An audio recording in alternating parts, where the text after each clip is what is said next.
السلام علیکم ورحمۃ اللہ وبرکاتہ۔ بسم اللہ والحمد للہ والصلاة والسلام علی رسول اللہ وآلہ وصحبہ اجمعین۔ یوم عاشورہ کا روزہ کے حوالے سے گفتگو کریں گے۔ حضرت عائشہ رضی اللہ تعالی عنہ بیان کرتی ہیں کہ یوم عاشورہ کا جو روزہ ہے وہ رمضان کے روزے فرض ہونے سے پہلے فرض تھا۔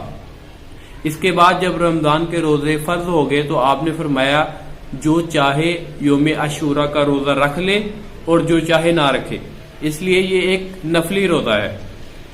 اسی طرح حضرت عبداللہ بن عباس رضی اللہ تعالی عنہ صحیح بخاری میں روایت کرتے ہیں کہ رسول اللہ صلی اللہ علیہ وسلم جب مدینہ تشریف لائے تو جو مدینے کے یہودی تھے وہ روزہ رکھتے تھے، تو ان سے دریافت کیا گیا کہ تم روزہ کیوں رکھتے ہو؟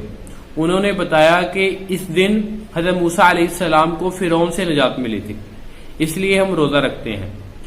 تو آپ صلی اللہ علیہ وسلم نے فرمایا کہ ہم موسیٰ علیہ السلام کے زیادہ حقدار ہیں، اس لیے ہمیں روزہ رکھنا چاہیے۔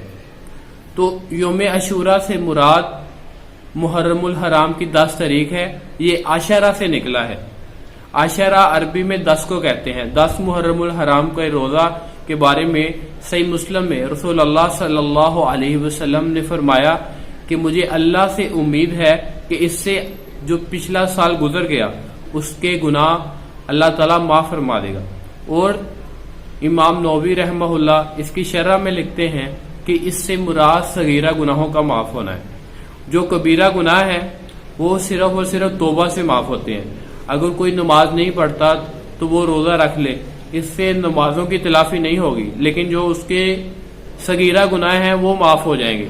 نمازوں کی تلافی اسی طرح ہوگی، وہ نمازیں پڑھنی شروع کر دے اور اللہ سے معافی مانگ لے۔ جو کبیرہ گناہ ہیں ان میں اس سے وہ معاف نہیں ہوں گے، لیکن ان میں تخفیف ہو سکتی ہے، نرمی ہو سکتی ہے۔ یہی موقف ابن تیمیہ رحمہ اللہ کا ہے۔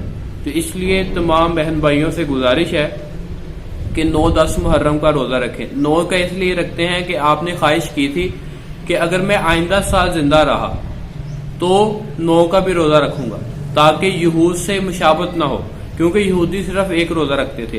اگر کوئی صرف 10 کا رکھتا ہے تو اسے ایک سال کے جو گناہ معاف ہوں گے اس کا اجر ملے گا، لیکن اگر 9 کا ساتھ ملا لیتا ہے تو اس سے بہت بہتر ہوگا، یعنی کہ 9-10 کا رکھنا افضل ہے۔